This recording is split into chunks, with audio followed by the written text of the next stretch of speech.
Las autoridades de la Asamblea Nacional serán renovadas en los próximos días. Aparentemente hay en este momento un equilibrio de fuerzas entre el oficialismo y la oposición. Oposición que, según versiones que circulan cada día con más intensidad, se estaría agrupando en torno a la candidatura de la doctora Betty Amores, quien está hoy aquí en la República.es. ¿Cómo está, doctora? Muy buenas ¿Cómo le ha ido a tardes, usted? estimados amigos. Qué alegría poder compartir estos momentos de diálogo. Muchas gracias, doctora. ¿Usted va a ser candidata o sería candidata a la presidencia de la Asamblea? Bueno, más que he recibido una propuesta, digamos, de algunos sectores, yo les he agradecido ese voto de confianza, pero creo que más allá de nombres, lo que hay que reivindicar en el caso de la Asamblea Nacional son al menos tres aspectos. Uno, la Asamblea Nacional debe recuperar su capacidad de ser una función autónoma del Estado democrático. Y eso significa que tiene que estructurar, por ejemplo, una estrategia para tener la capacidad de legislar. No puede ser posible que 2 años más nos pasemos esperando que sean los ministros o los subsecretarios de Estado los que se pasen elaborando las leyes. Esa es una tarea que le corresponde a la Asamblea Nacional. La Asamblea Nacional no solo tiene que esperar propuestas e iniciativas del Ejecutivo, tiene que tener la capacidad de diseñar sus propias propuestas. Antes de que pase el segundo punto, cuando usted dijo tiene que ser una función autónoma, ¿quiere decir que hoy, bajo la presidencia de Fernando Cordero, la Asamblea Nacional no es autónoma? Evidentemente que no, pues. O sea, realmente a quienes postulamos y creemos y hemos luchado para que la democracia de este país evolucione hacia adelante, no hacia atrás, mejore en términos de calidad democrática del país, realmente nos hemos visto, por ejemplo, azorados, avergonzados con vergüenza ajena sobre las posiciones de los principales directivos de la Asamblea Nacional en apoyar una consulta claramente inconstitucional. La del 7 de mayo. Por supuesto, absolutamente inconstitucional. ¿Le dio vergüenza esa consulta? Por supuesto. Un segundo aspecto es el tema de fiscalización. La fiscalización, han habido 12 procesos, muchos de los cuales ciertamente fueron parte de una estrategia de la oposición para lograr posicionar algunas de sus ideas frente a una Asamblea Nacional que no le dejaba otro espacio de expresión política. Sin embargo, de eso han habido casos claros en los cuales hubo incumplimientos de norma constitucional, incumplimientos de obligaciones de los funcionarios y no ha habido ni un pequeño segmento de voluntad para impulsar con alguna seriedad el tema de la fiscalización. Hay gente que dice que la comisión de fiscalización debería llamarse en realidad comisión de encubrimiento. ¿Usted considera que es así? Yo, recordarán ustedes, queridos televidentes, hace algunos meses cuando me di cuenta que aquí no había manera de cambiar lo que estaba pasando al interior de la Asamblea Nacional y justo a partir del juicio del fiscal presenté mi renuncia. Pero mi renuncia no fue aceptada ni desechada, es decir, quedó en ese espacio que nadie conoce y que se llama como usted lo dice, ¿no es cierto? Entonces, y los últimos juicios han sido asimismo vergonzantes, ¿no?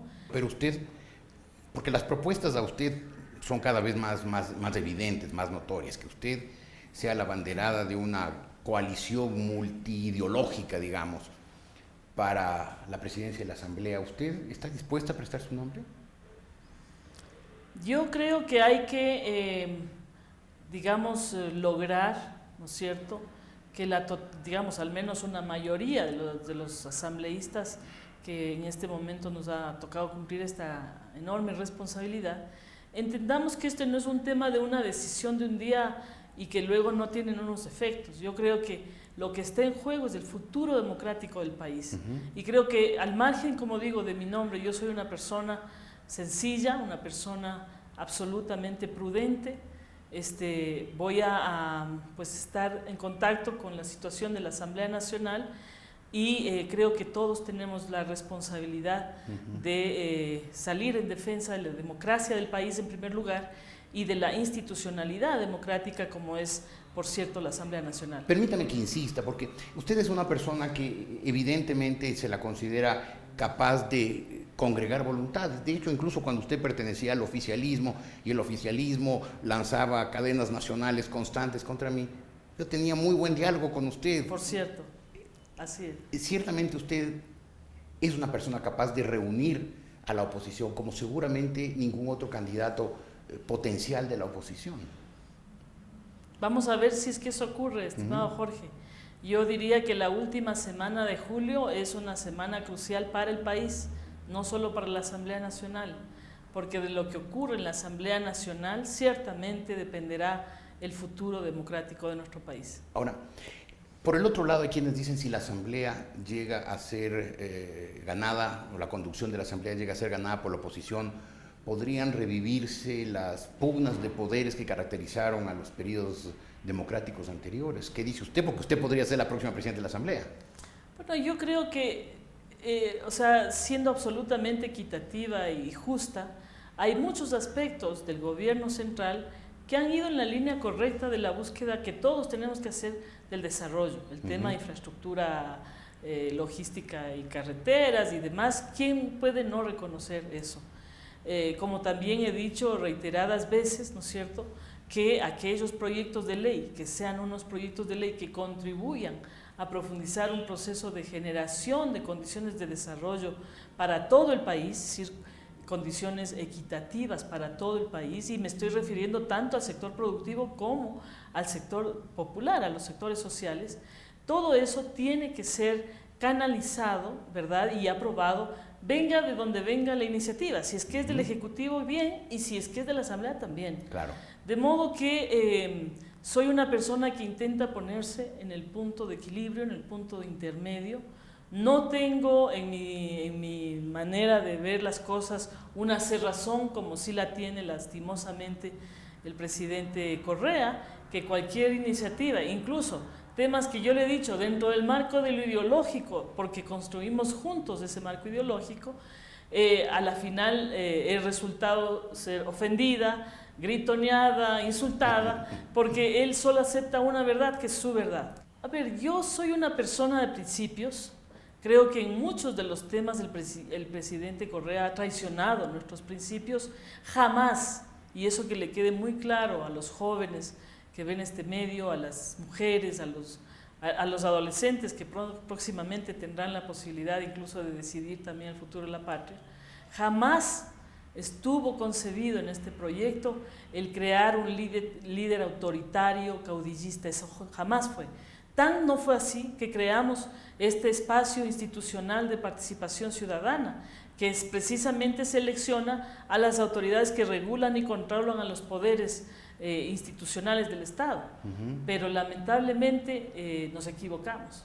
Es una persona a la que le hemos encargado el poder que no entiende más razón que su propia razón. ¿Usted se equivocó al respaldar a Correa? Sin lugar a dudas, así fue. Y cuénteme, ¿cómo pudo usted convivir políticamente, ideológicamente, con una persona un caudillo tan autoritario como es Correa? Porque tuvo varias etapas, estimado Jorge. Involucionó del hombre democrático al caudillo autoritario. Sí, yo creo que al principio él se mostraba como una persona sumamente demócrata, articulador de consensos, recogiendo las reivindicaciones, las banderas de lucha del pueblo, todas las banderas. Acuérdese que él se abanderó del tema de Constitución. Eso pasó en el periodo que yo estuve muy cerca de él, que fue el 2005, 2006. Cuando fue el primer día, en el 2007, ya empezó a hacernos algunos temas, bueno, un poco antes en el caso mío, pero el primer día de gobierno empezó a nombrar a ministros que habían pertenecido a la democracia cristiana contra la cual él había combatido. Entonces ahí uno ya dejó de entender algunos temas, ¿no es cierto? Porque se supone que uno tiene que ser coherente el discurso y las acciones. Claro. Y luego ya esto ya fue un proceso de desgaste impresionante, de vaciarle de contenidos. Todo lo que vemos ahora es puro bluff, digamos, ¿no? Es mucho discurso y a la hora de la acción se favorecen intereses tremendamente particulares de su entorno económico altamente corrupto, ¿sí? Mafioso, sin vergüenzas, con todas sus letras, así tal cual. Pero sí, dicho por usted, que por estuvo supuesto. tan cerca, Es que tan adentro. ya en ese momento ya no estuve ni cerca ni adentro. Usted me dice, y esto para terminar, que si usted fuera presidente de la Asamblea, no iría a una pugna de poderes, sino que buscaría diálogos, entendimientos, Por consensos. supuesto, absolutamente. Pero la siguiente inquietud sería, ¿no hay el peligro de que una asamblea controlada por la oposición o por una persona de la oposición termine como le pasó al primer congreso que tuvo Correa, que se las arregló con ese tribunal electoral que controlaba y controlando como controla el actual, destituyendo también a 57 diputados, en este caso a 60 y tantos asambleístas? Mire, yo creo que después de la consulta hay otras realidades. Yo creo que el país se ha dado cuenta que lamentablemente esto se va constituyendo en una frustración colectiva, que no se ha construido, ¿no es cierto?, esa participación ciudadana de la que todos fuimos protagonistas. El pueblo quiere más que carreteras, quiere libertades, quiere poder tener un trabajo digno, tener una vida digna. Y si es que eso no le dan, por más marketing, eso ya se va agotando y se va tornando en lo que es hoy, ¿no es cierto? Usted pregunta en las cadenas sabatinas, ¿quién le mira al presidente en las cadenas sabatinas? Ya casi nadie, ni su mamá. Entonces, él mismo... ¿Usted no las ve? Yo no, yo quería yo paso de cómo, buen genio, todas las... yo quería me cuentan a preguntarle veces. cómo son, porque nunca he visto ninguna, ni un minuto. A veces sí veía. Y sé que no me he perdido nada, solo una retafila de insultos. Sí, así es. Lamentablemente, qué pena. Sí, lamentablemente. Doctora, muchísimas gracias. Muy bien. Una buena tarde, mucho gusto de verla. Gracias. La doctora Betty Amores, posible o potencial candidata a la presidencia de la Asamblea Nacional, representando a una coalición multipartidista, multiideológica de oposición, aquí en la República.es.